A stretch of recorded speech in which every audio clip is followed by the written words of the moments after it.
매일 새벽 대문 앞에 놓여 있던 것.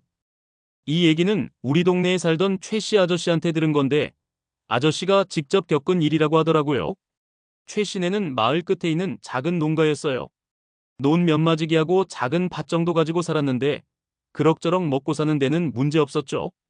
1975년 가을이었나 그랬다는데 최 아저씨가 밭일을 마치고 해질 무렵에 집으로 돌아오고 있었어요. 홈이랑 괭이 들고 지게를 지고 걸어오는데 집이 보이는 언덕에 올라섰을 때였어요. 우리 집 담장 위에 뭔가 하얀 것이 올라가 있는 거예요. 처음엔 빨래를 널어 놓은 줄 알았는데 자세히 보니 움직이는 거였어요. 가까이 가서 보니까 담을 넘을 정도로 큰 구렁이가 담장 위에 올라가 있었어요. 그런데 색깔이 보통 구렁이와는 완전히 달랐어요. 온몸이 하얗고 등 쪽에만 금색 줄무늬가 쭉 그어져 있었거든요. 최 아저씨는 그때까지 살면서 그런 구렁이는 처음 봤다고 하더라고요. 너무 신기해서 한참 쳐다봤는데 구렁이도 최 아저씨를 내려다보고 있었어요. 참 신기하게 생겼네. 그렇게 서로 한 5분 정도 쳐다보고 있었나? 그러다가 구렁이가 담장 안쪽으로 스르르 들어가 버렸어요. 최 아저씨는 집에 들어가서 아내한테 얘기했어요. 여보, 우리 집 담장에 하얀 구렁이가 있었어. 완전 하얀색의 금줄무늬가. 그런데 아내가 별로 관심 없어 하더래요. 그래, 뱀이면 뱀이지 뭐. 그런데 그 다음 날부터 이상한 일이 시작됐어요. 아침에 일어나서 마당에 나가보니 대문 앞에 큰 물고기가 한 마리 놓여 있는 거예요. 잉어만 한 크기의 싱싱한 물고기가. 이게 어디서 온 거지? 근처에 강도 없고 누가 갖다 놓을 리도 없고. 정말 이상했어요. 그 다음 날도 똑같았어요. 대문 앞에 또 물고기 한 마리. 그 다음 날도. 일주일 동안 매일 아침마다 물고기가 한 마리씩 놓여 있었어요. 종류도 다 다르고 모두 싱싱했어요. 최 아저씨 부부는 정말 신기해했어요. 도대체 누가 이러는 거지? 물고기값만 해도 엄청날 텐데. 그러다가 문득 최 아저씨가 생각했어요. 혹시 그 하얀 구렁이와 관련이 있는 건 아닐까? 그래서 그날 밤에 몰래 지켜보기로 했어요. 마당에서 보이지 않는 곳에 숨어서 밤새 기다렸는데 새벽 4시쯤이었어요.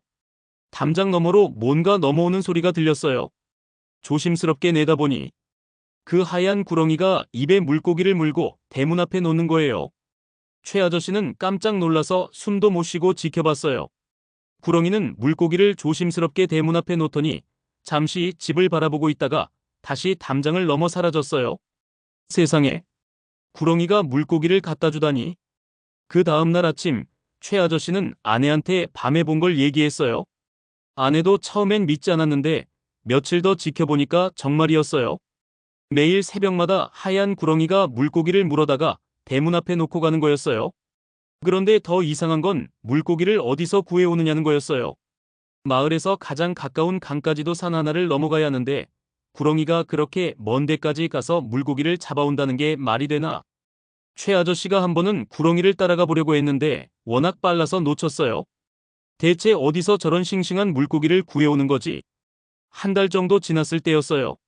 어느 날 아침에는 물고기 대신 다른 게 놓여 있었어요. 큰 산나물 꾸러미가.